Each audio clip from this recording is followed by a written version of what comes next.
Hi hello ನಮಸ್ಕಾರ friends, ಎಲ್ಲರೂ ಹೇಗಿದ್ದೀರಾ? ನಾನು ನಿಮ್ಮ ನಂದಿನಿ ಹೆಬ್ಬಾರ್. ಕಲ್ಪನಾ ಜಗತ್ತು ಯೂಟ್ಯೂಬ್ ಚಾನಲ್ಗೆ ಎಲ್ರಿಗೂ ಸ್ವಾಗತ. ಒಲವು ಮೂಡಿದಾಗ ಅಂತಿಮ ಅಧ್ಯಾಯ. ಕತೆ ಹೇಗಿದೆ ಕೇಳಿ, ಅಭಿಪ್ರಾಯ ಹೇಳೋದನ್ನು ಮರಿಬೇಡಿ. ಲೈಕ್, ಕಮೆಂಟ್, ಶೇರ್ ಮಾಡಿ. ಇಷ್ಟ ಆದರೆ ಸಬ್ಸ್ಕ್ರೈಬ್ ಮಾಡ್ಕೊಳ್ಳಿ ಪ್ಲೀಸ್. ಭಾರಿ ತನ್ನ ಮದುವೆ ಬಗ್ಗೆ ಹೇಳಿದ ದಿನ ಆಫೀಸ್ ಬಿಟ್ಟವ ಹೋಗಿದ್ದು ತನ್ನದೇ ಫಾರ್ಮ್ ಹೌಸ್ಗೆ. ಮನೆಗೆ ಕಾಲ್ ಮಾಡಿ ಯಾವುದೋ ಕೆಲಸ ಅಂತ ಹೊರಗಡೆ ಬಂದಿದ್ದೀನಿ ಅಂದಿದ್ದ. ಎಷ್ಟೇ ತಡ್ಕೊಂಡ್ರೂ ಆಗ್ತಾನೇ ಇಲ್ಲ ಅದ್ವೈತ್ಗೆ. ಮೊದಲನೇ ಪ್ರೀತಿ ಕೈ ಜಾರಿದೆ.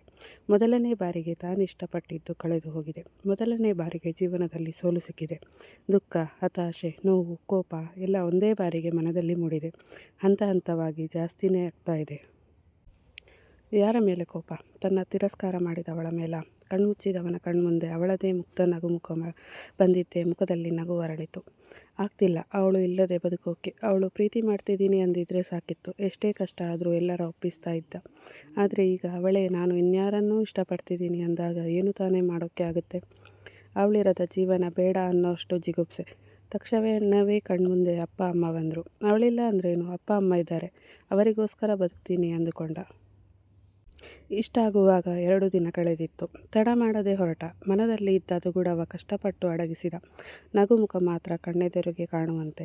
ಅಮ್ಮ ಅಮ್ಮ ಎಂದು ಕೂಗುತ್ತಲೇ ಬಂದವನಿಗೆ ಉತ್ತರಿಸಿದ್ದು ಕೆಲಸದವ. ಅಮ್ಮ ರೂಮಲ್ಲಿದ್ದಾರೆ ಅಂತ. ಮಂಚಕ್ಕೆ ಕಾಲು ಚಾಚಿ ಕುಳಿತವರ ಕಾಲಿನ ಮೇಲೆ ಮಲಗಿದ ಐ ಲವ್ ಯು ಅಮ್ಮ ಅಂದ. ಏನಿವಿತ್ತು ನನ್ನ ಮಗನಿಗೆ ಅಮ್ಮನ ಮೇಲೆ ಇಷ್ಟೊಂದು ಪ್ರೀತಿ ಬಂದಿದೆ ಎಂದು ತಲೆ ನೇವರಿಸಿದ್ರು. ಅಮ್ಮನ ಮೇಲೆ ಪ್ರೀತಿ ಯಾವಾಗಲೂ ಇರುತ್ತೆ, ಇವತ್ತು ಮಾತ್ರ ಅಲ್ಲ ಅಂದವ ಎದ್ದು ಅವರ ಅಪ್ಪಿಕೊಂಡು ಕೆನ್ನೆಗೆ ಮುತ್ತಿಟ್ಟ. ಏನು ಮಗ ಅಮ್ಮನಿಗೆ ಮುತ್ತು ಕೊಡ್ತಿದ್ದಾನೆ, ಏನು ಸಮಾಚಾರ ಅನ್ನುತ್ತಾ ಒಳ ಬಂದರು ಕೇಶವರಾಯರು. ನಿಮಗೂ ಕೊಡ್ತೀನಿ ಅಪ್ಪ, ಬನ್ನಿ ಅಂದವ ಅವರ ಅಪ್ಪಿಕೊಂಡು ಮುತ್ತಿಟ್ಟು ಅವರನ್ನು ಕೂರಿಸಿ ಅವರ ಮಡಿಲಲ್ಲಿ ತಲೆ ಇಟ್ಟ. ಅವನ ತಲೆ ನೇವರಿಸಿದ ಕೇಶವರಾಯರು ಮಾತು ಶುರು ಮಾಡಿದರು. ಓದುವಾಗ ಮನಸಾರೆ ಇಷ್ಟಪಟ್ಟಿದ್ದು ಸುಗುಣನ. ಮದುವೆ ಆಗುವ ಸಂದರ್ಭದಲ್ಲಿ ನಮ್ಮ ಮನೆಯಲ್ಲಿ ಅವರ ಮನೆಯಲ್ಲಿ ಒಪ್ಪಿಗೆ ಸಿಗಲೇ ಇಲ್ಲ. ಅವರ ಮನೆಯಲ್ಲಿ ಜಾತಿ ಬೇರೆ ಅಂದರು, ನಮ್ಮ ಮನೆಯಲ್ಲಿ ಬಡವರು ಅಂದರು. ಆದರೆ ನಮಗೆ ಪ್ರೀತಿ ಮುಂದೆ ಅದೆಲ್ಲ ವಿಷಯನೇ ಅನಿಸಲಿಲ್ಲ. ಮನೆ ಬಿಟ್ಟು ಬಂದ್ವಿ. ನಮ್ಮದೇ ಪುಟಾಣಿ ಗೂಡು ಮಾಡ್ಕೊಂಡ್ವಿ. ಪ್ರೀತಿಯೇ ಉಸಿರಾಗಿತ್ತು. ಕೈಲೊಂದು ಕೆಲಸ, ನೆಮ್ಮದಿಯಾಗಿ ಇರೋಕೆ ಸಾಕಿತ್ತು. ಆಗಲೇ ನಮ್ಮ ನಡುವೆ ನಿಮ್ಮಕ್ಕ ಬಂದಳು. ತಂದೆ ಅನ್ನೋ ಜವಾಬ್ದಾರಿ ದುಡ್ಡಿನ ಹಿಂದೆ ಓಡೋ ಹಾಗೆ ಮಾಡ್ತು. ನೀನು ಬಂದಾಗ ಸಾಕಷ್ಟು ಸ್ಥಿತಿವಂತರಾಗಿದ್ವಿ. ಆಗ ದುಡ್ಡಿಗಿಂತ ಬಾಂಧವ್ಯ ಮುಖ್ಯ ಅನ್ನಿಸ್ತು. ಆಟ ಪಾಠನೇ ಮುಖ್ಯ ಆಯಿತು ನನಗೆ. ನಿನ್ನ ಮತ್ತು ನಿನ್ನ ಅಕ್ಕನ ಪೂರೈಸೋದು ನನ್ನ ಗುರಿ ಅನ್ನಿಸ್ತು. ಆಗ ನೀನು 2ನೇ ತರಗತಿ ಓದ್ತಿದ್ಯ. ಟಿ ವಿಲಿ ನೋಡಿರೋ ಆಟಿಕೆ ಬೇಕು ಅನ್ನೋ ಹಠ ಅಳು. ರಾತ್ರಿ 10 ಆಗಿತ್ತು.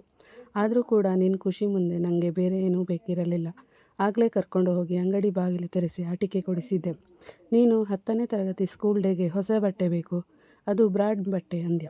ಆ ಬಟ್ಟೆ ಮುಂಬೈಲಿ ಮಾತ್ರ ಸಿಗೋದು ಅಂತ ತಿಳಿದು ನಿನ್ನ ಅಲ್ಲಿಗೆ ಕರ್ಕೊಂಡು ಹೋಗಿ ಕೊಡಿಸಿದೆ. ನೀನು ಕಾಲೇಜ್ ಹೋಗುವಾಗ ಸ್ಪೋರ್ಟ್ಸ್ ಬೈಕು ಬೇಕು ಅಂದ್ಯ, 60 ಲಕ್ಷದ್ದು. ಸ್ವಲ್ಪ ಕೂಡ ಯೋಚನೆ ಮಾಡದೆ ಕೇಳಿದ ಮರುದಿನವೇ ನಿನಗೆ ಕೊಡಿಸಿದೆ. ಇಷ್ಟೆಲ್ಲ ಕೇಳಿದಾಗ ಕೊಡಿಸಿರೋ ನಿನ್ನಪ್ಪ ನೀನು ಇಷ್ಟಪಟ್ಟಿರೋ ಹುಡುಗಿನ ಕೊಡಿಸಲ್ಲ ಅಂತ ಹೇಗೋ ಅಂದ್ಕೊಂಡ್ಯಾ ಅಂದು ಕೇಳಿದವರ ಮಾತಿಗೆ ಶಾಕ್ ಆಗಿ ಅವರ ಮಡಿಲಿನಿಂದ ಎದ್ದು ಅವರ ಮುಖ ನೋಡಿದ. ಹೇಳು, ಉತ್ತರ ಬೇಕು, ನನ್ನ ಮುಖ ನೋಡೋದಲ್ಲ ಅಂತ ಗದರಿದು ಕೇಶವರಾಯರು. ಅಪ್ಪ, ಅವಳಿಗೆ ನಾನು ಇಷ್ಟ ಇಲ್ಲ. ಮತ್ತೆ ಹೇಗೆ ಹೇಳಲಿ? ಅವಳು ಬೇರೆ ಯಾರನ್ನೋ ಇಷ್ಟಪಟ್ಟಿದ್ದಾಳೆ.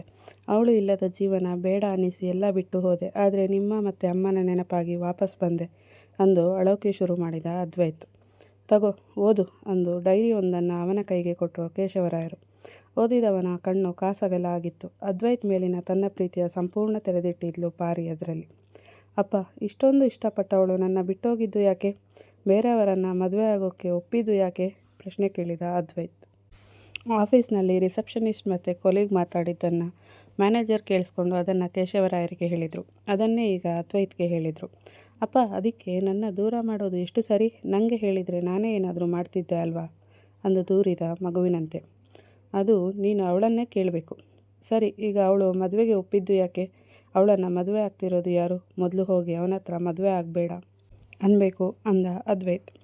ಬೇಡ, ನೀನು ಹೇಳಿದ್ರು ಅವನು ಒಪ್ಪಲ್ಲ ಕಣೋ ಅಂದರು ಸುಗುಣ. ಒಪ್ಪಲ್ವಾ? ಯಾಕೆ ಒಪ್ಪಲ್ಲ? ನಾನು ಪ್ರೀತಿ ಮಾಡ್ತಿರೋ ಹುಡುಗಿ, ಅವನು ಅದೇಗೆ ಯಾರೋ ಮದುವೆ ಆಗ್ತಾರೆ, ನಾನು ಬಿಡಲ್ಲ. ಅಮ್ಮ, ನಿನಗೆ ಅವನು ಯಾರು ಅಂತ ಗೊತ್ತಾ? ಗೊತ್ತು, ಅವನು ಬೇರೆ ಯಾರೂ ಅಲ್ಲ, ಕೇಶವರಾಯರ ಮಗ ಅದ್ವೈತ್ ಅಂದರು ಕೇಶವರಾಯರು. ಹೆಸರು ಕೇಳಿದವನ ಮುಖದಲ್ಲಿ ಆಶ್ಚರ್ಯ. ಅಮ್ಮನ ಮುಖ ನೋಡಿ ನಿಜವಾಗ್ಲೂ ಅಂತ ಕಣ್ಣಲ್ಲೇ ಕೇಳಿದ್ದ. ಯಾಕೋ ಅಪ್ಪನ ಮಾತಿನ ಮೇಲೆ ನಂಬಿಕೆ ಇಲ್ವಾ ನಿಂಗೆ ಅಂದು ಗದುರಿ ಕೇಳಿದ ಅಪ್ಪನ ಅಪ್ಪಿಕೊಂಡು. ಥ್ಯಾಂಕ್ಸ್ ಅಪ್ಪ ಆದರೆ ಇದೆಲ್ಲ ಹೇಗೆ ಎಂದು ಕೇಳಿದ ಅದ್ವೈತ್. ನಾನು ಇಲ್ಲಿಂದ ಹೋಗೋ ಮೊದಲೇ ಮ್ಯಾನೇಜರ್ಗೆ ನಿನ್ನ ಬಗ್ಗೆ ಇನ್ಫಾರ್ಮೇಷನ್ ಕೊಡ್ತಿರೋಕ್ಕೆ ಹೇಳಿದ್ದೆ. ನೀನು ಪಾರ್ವತಿನ ಕೆಲಸಕ್ಕೆ ತಗೊಂಡೊಯ್ದು ಗೊತ್ತಾಗೋಕ್ಕೂ ನಿನ್ನ ಮೇಲೆ ಕಣ್ಣಿಡೋಕೆ ಹೇಳಿದ್ದೆ, ಮತ್ತೆಲ್ಲಿ ಅವಳನ್ನು ನೋಯಿಸ್ತೀಯೋ ಅಂತ.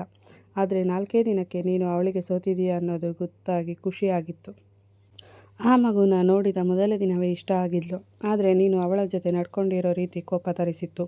ಸ್ವಾಭಿಮಾನಿ, ಜೊತೆಗೆ ತುಂಬ ಒಳ್ಳೆ ಹುಡುಗಿ ಅವಳು. ತನ್ನ ಸಾಕಿದವರಿಗಾಗಿ ಏನು ಬೇಕಾದರೂ ಮಾಡ್ತೀನಿ ಅಂದುಕೊಂಡವಳೆ ಈ ಮನೆ ಸೊಸೆ ಅಂತ ತೀರ್ಮಾನ ಮಾಡಿದೆ. ನಿಮ್ಮ ಬಗ್ಗೆ ಪ್ರತಿದಿನ ಇನ್ಫಾರ್ಮೇಷನ್ ಸಿಗ್ತಿತ್ತು. ಅವಳು ಇಲ್ಲಿಂದ ಹೋದ್ಮೇಲೆ ಮತ್ತೆ ಬರದೇ ಇದ್ದಿದ್ದು ಕಂಡಾಗ ಅನುಮಾನ ಆಗಿತ್ತು. ಆಗಲೇ ಮ್ಯಾನೇಜರ್ ಅವಳ ಬಗ್ಗೆ ಅಸಹ್ಯವಾಗಿ ಮಾತಾಡೋದು ಗೊತ್ತಾಗಿ ಮಾತನಾಡಿದವರಿಗೆ ಸರಿಯಾಗಿ ಬುದ್ಧಿ ಹೇಳಿದ್ದೆ. ಇನ್ನೂ ತಡ ಮಾಡಿದರೆ ಅವಳು ಕೈ ತಪ್ಪುತ್ತಾಳೆ ಅಂತ ಆಶ್ರಮದ ರಾಮರಾಯರ ಬಳಿ ವಿಷಯ ತಿಳಿಸಿದೆ. ಜೊತೆಗೆ ಆಶ್ರಮ ದತ್ತು ತಗೊಂಡು ಅವಳನ್ನು ಮದುವೆ ಮಾಡಿಕೊಳ್ತೀನಿ ಅಂದೆ.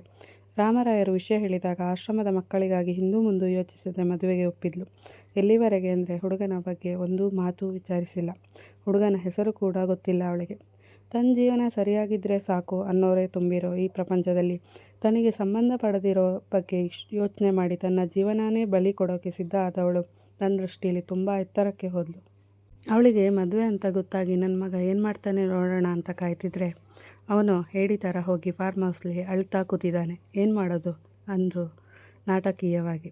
ಅಪ್ಪ, ಐ ಲವ್ ಯು ಅಪ್ಪ, ಯು ಆರ್ ಗ್ರೇಟ್, ಥ್ಯಾಂಕ್ಸ್ ಅಂದು ಮಾತಾಡೋಕ್ಕೆ ಪದಗಳೇ ಸಿಗದೆ ಅವರನ್ನು ಬಿಗಿಯಾಗಿ ಅಪ್ಪಿದ್ದ. ಅಪ್ಪ, ನನ್ನ ಲವ್ ಮಾಡಿ ಈಗ ಬೇಡ ಅಂತ ಹೇಳ್ತಾಳಾ? ಮದುವೆ ಆಗೋವರೆಗೆ ಹೇಳೋದೇ ಬೇಡ, ಏನು ಮಾಡ್ತಾಳೆ ನೋಡೋಣ ಅಂದ ಅದ್ವೈತ್ ಮೊಗದಲ್ಲಿ ನಗು ತುಂಬಿದ್ರೆ ಅವನ ನಗು ಕಂಡ ಅಪ್ಪ ಅಮ್ಮ ಕೂಡ ನಕ್ಕಿದ್ರು. ಅಪ್ಪ ಅಮ್ಮ ಹಾಗೆ ಅಲ್ವಾ, ಮಕ್ಕಳ ಸಂತೋಷದ ಮುಂದೆ ಮತ್ತೆಲ್ಲ ಶೂನ್ಯ. ಮದುವೆ ದಿನದವರೆಗೂ ಪಾರಿಯ ನೋಡದೆ ಅವಳು ಬರ್ತಾಳ ಅಂತ ಕಾಯ್ತಿದ್ದವನಿಗೆ ನಿರಾಸೆಯೇ ಆಗಿತ್ತು. ತಾಳಿ ಕಟ್ಟೋ ಕೊನೆ ಕ್ಷಣದವರೆಗೂ ಗಂಡನಾಗುವವನ ಮುಖವನ್ನೇ ನೋಡೋದವಳ ಮೇಲೆ ಕೋಪ ಬಂದರೆ ಜೊತೆಗೆ ನೋವು ಕೂಡ ಆಗಿತ್ತು. ತಾಳಿ ಕಟ್ಟುವಾಗ ಅವಳ ಕಣ್ಣ ಬಿಂದು ಕೈ ಮೇಲೆ ಬಿದ್ದಿತ್ತು ಅರಿವಾಗಿ ಅದ್ವೈತ್ ಕಣ್ಣು ತುಂಬಿತ್ತು. ಇನ್ನವಳ ನೋಯಿಸೋಕೆ ಇಚ್ಛಿಸದೆ ಮೊದಲನೇ ಬಾರಿಗೆ ಅವಳ ಮುಂದೆ ಸೋತಿದ್ದ. I love you so much Pari ಅಂದವ ಅವಳ ಬೊಗಸೆಯಲ್ಲಿ ಹಿಡಿದು ಹಣೆಗೆ ಚುಂಬಿಸಿದ್ದ. ಮನದೊಡೆಯನ ತನಿ ಕೇಳಿ ತಲೆ ಎತ್ತಿದವಳಿಗೆ ಎದುರಿಗೆ ಕಂಡಿದ್ದು ತನ್ನ ಬಾಳಿಗೆ ತಾಳಿ ಕಟ್ಟಿ ಬಂದವ. ತಾನು ಪ್ರೀತಿಸಿದ್ದವನೇ ತನಗೆ ತಾಳಿ ಕಟ್ಟಿದ್ದು ಅಂದು ಅರಿವಾದೊಡನೆ ಖುಷಿಯಾಗಿತ್ತು. ಏನು ಮಾಡಬೇಕು ಅನ್ನೋದು ಗೊತ್ತಾಗದೆ ಅವನ ಬಿಗಿಯಾಗಿ ಅಪ್ಪಿಕೊಂಡು ಕಣ್ಣೀರಾದ್ಲು. ಅವಳ ಹಿಡಿತದಲ್ಲಿ ಅರಿವಾಗಿತ್ತು ಅವಳ ಮನದ ನೋವು. ಅವಳ ಅಷ್ಟೊಂದು ನೋವಿನ ಕಾರಣ ತಾನೇ ಎಂದು ತನ್ನ ಮೇಲೆ ಕೋಪಿಸಿಕೊಂಡ. ಪ್ರಸಾದ ಶಾಸ್ತ್ರಿ ರಾತ್ರಿನಪ್ಪ, ಈಗ ಸಪ್ತಪದಿ ಇದೆ ಅಂದು ಪುರೋಹಿತರು ಹೇಳಿದಾಗ ಸುತ್ತಲಿನ ಎಲ್ಲರೂ ನಗೋಕೆ ಶುರು ಬಿಟ್ಟರೆ ನಾಚಿ ಪತಿಯ ಎದೆಯಲ್ಲಿ ಹುದುಗಿದ್ಲು ಪಾರಿ. ಇಷ್ಟೊತ್ತು ಬೇಸರದಲ್ಲಿ ಇದ್ದ ಪಾರಿಯ ಮುಖದಲ್ಲಿ ಈಗ ಪ್ರಪಂಚ ಗೆದ್ದಷ್ಟು ಖುಷಿಯಿತ್ತು. ಮುಂದಿನ ಶಾಸ್ತ್ರಗಳೆಲ್ಲ ನಗುತ್ತಲೇ ಮಾಡಿದ್ರು. ಗಂಡನ ಮನೆಗೆ ಹೋಗುವಾಗ ತವರು ತೊರೆಯುವ ದುಃಖದಲ್ಲಿ ಅತ್ತವಳ ಸಮಾಧಾನ ಮಾಡಿದ್ದು ಮಕ್ಕಳು ಮತ್ತು ಶಾರದಕ್ಕ. ತನ್ನೆಲ್ಲ ಕೆಲಸದಲ್ಲಿ ಬಲಗೈ ಆಗಿದ್ದವಳು ಇನ್ನು ಜೊತೆಗೆ ಇರಲ್ಲ ಅನ್ನೋ ನೋವಿದ್ರೂ ಆಕೆ ಒಳ್ಳೆ ಮನೆ ಸೇರಿದ ಸಂತಸ ಅವರನ್ನು ಸಮಾಧಾನವಾಗಿರುವಂತೆ ಮಾಡಿತ್ತು. ಆರತಿ ಬೆಳಗ್ಗೆ ಮನೆಯೊಳಗೆ ಮಹಾಲಕ್ಷ್ಮಿಯ ಬರಮಾಡಿಕೊಂಡ್ರು. ತುಂಬು ಗರ್ಭಿಣಿ ಆರಾಧ್ಯ ವಿಡಿಯೋ ಕಾಲ್ ಮಾಡಿ ತಮ್ಮನ ಕಾಲೆಳೆದು ಹರಸಿದ್ಲು. ದೇವರಿಗೆ ದೀಪ ಹಚ್ಚಿ ಎಲ್ಲರಿಗೂ ಒಳ್ಳೆಯದು ಮಾಡು, ನನ್ನಿಂದ ಯಾರಿಗೂ ನೋವಾಗದಂತೆ ನೋಡಿಕೋ ಎಂದು ಬೇಡಿದ್ಲು ಪಾರಿ. ಅದೇ ದಿನ ರಾತ್ರಿ ಪ್ರಸ್ತಕ್ಕೆ ಮುಹೂರ್ತ ಇದ್ದಿದ್ದರಿಂದ ಪಾರಿಯ ಮತ್ತೊಮ್ಮೆ ಶೃಂಗಾರಗೊಂಡ ಅದ್ವೈತ್ ಕೋಣೆಗೆ ಕಳಿಸಿದ್ರು ಸುಗುಣ. ಹಾಲಿನ ಲೋಟ ಹಿಡ್ಕೊಂಡು ನಿಧಾನವಾಗಿ ನಡೆದು ಬಂದವಳ ತಾನೇ ಕೈ ಹಿಡಿದು ಒಳಗೆ ಕರೆದುಕೊಂಡ. ಬಾಗಿಲು ಹಾಕಿದವ ಅವಳ ಕೈಯಲ್ಲಿದ್ದ ಹಾಲಿನ ಲೋಟ ಇಸ್ಕೊಂಡ. ಕಾಲಿಗೆ ಬಿದ್ದವಳ ಇಳಿಸಿ ಅಪ್ಪಿಕೊಂಡ. ಎದೆಯಲ್ಲಿ ನೀರ ಪಸೆಯ ಅನುಭವ ಆಗಿದ್ದೆ ಅವಳನ್ನು ಸರಿಸಿ ನೋಡಿದ. ಕಣ್ಣಲ್ಲಿ ನೀರು ಹರಿತಾನಿತ್ತು. ಯಾಕಮ್ಮ ಅಳ್ತಿದ್ಯಾ, ಏನಾಯಿತು ಅಂದು ಮೃದುವಾಗಿ ಕೇಳಿದ ಅದ್ವೈತ್. ಶಾಶ್ವತವಾಗಿ ನಿಮ್ಮನ್ನು ಕಳ್ಕೊಂಡೆ ಅಂದುಕೊಂಡೆ, ಮತ್ತೆ ಸಿಕ್ಕಿದ್ರಿ. ನನ್ನ ಸ್ವಾರ್ಥಕ್ಕೆ ನಿಮಗೆ ತುಂಬ ನೋವು ಕೊಟ್ಟೆ, ಕ್ಷಮಿಸಿ ಅಂದ್ಲು. ಹಳೇದು ಮರೆತು ಮುಂದೆ ಸಾಗೋಣ ಮುದ್ದು, ಇವತ್ತು ನಮ್ಮ ಮೊದಲ ರಾತ್ರಿ ಗೊತ್ತಾ ಅಂದ. ರೀ, ಮೊದಲ ರಾತ್ರಿ ಅಂದರೆ ಏನು ಮಾಡಬೇಕು ಇವತ್ತು ಅಂದು ಮುಗ್ಧವಾಗಿ ಕೇಳಿದವಳನ್ನೇ ತಿರುಗಟ್ಟಿ ನೋಡಿದ ಅದ್ವೈತ್.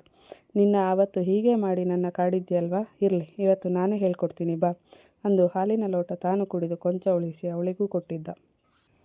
ಅವಳನ್ನೇ ತದಕ್ಕ ಚಿತ್ತದಿಂದ ನೋಡುತ್ತಿದ್ದವನ ನೋಟಕ್ಕೆ ನಾಚಿದವಳು ತಲೆ ತಗ್ಗಿಸಿದ್ರೆ ಅವಳ ನಾಚಿಕೆ ಅದ್ವೈತ್ಗೆ ಕಚಗುಳಿಯ ಅನುಭವ ನೀಡಿತ್ತು. ಅವಳ ಮುಖವ ಬೊಗಸೆಯಲ್ಲಿ ಹಿಡಿದವ ಪಾರಿ ಇಲ್ನೋಡು ಅಂದ. ಅವನ ಕಾರ್ಯಕ್ಕೆ ಓರ್ಗುಟ್ಟು ತಲೆ ಎತ್ತಿದವಳ ನೋಟಕ್ಕೆ ನೋಟ ಬೆರೆಸಿದವ ತುಟಿಗೆ ತುಟಿ ಬೆರೆಸಿದ್ದ. ಅವನ ಮೊದಲನೇ ಮುತ್ತಿಗೆ ತಾನೂ ಸಹಕಾರ ನೀಡಿದ್ಲು. ಮತ್ತಲ್ಲಿ ಆಗಿದ್ದು ಮುತ್ತಿನ ಆಟ. ಕೊಟ್ಟಿದ್ದವ ತಗೊಂಡಿದ್ದು ಅವಳು. ಅವರ ಆಟ ನೋಡಿ ಸಾಕಾದ ಚಂದ್ರ ಮೋಡದೊಳಗೆ ಸರಿದ್ರೆ ಜೋಟಿಗೆಗಳು ಹಾಸಿಗೆಯ ಸೇರಿದ್ರು.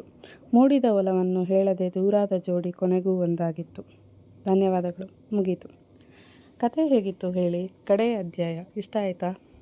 ಹೀಗೆ ಸಬ್ಸ್ಕ್ರೈಬ್ ಮಾಡಿ. ನಿಮ್ಮ ಪ್ರೋತ್ಸಾಹ ಇದ್ದರೆ ಮತ್ತೊಂದು ಕತೆ ಜೊತೆ ಆದಷ್ಟು ಬೇಗ ಮತ್ತೆ ಬರ್ತೀನಿ. ಧನ್ಯವಾದಗಳು. Thank you.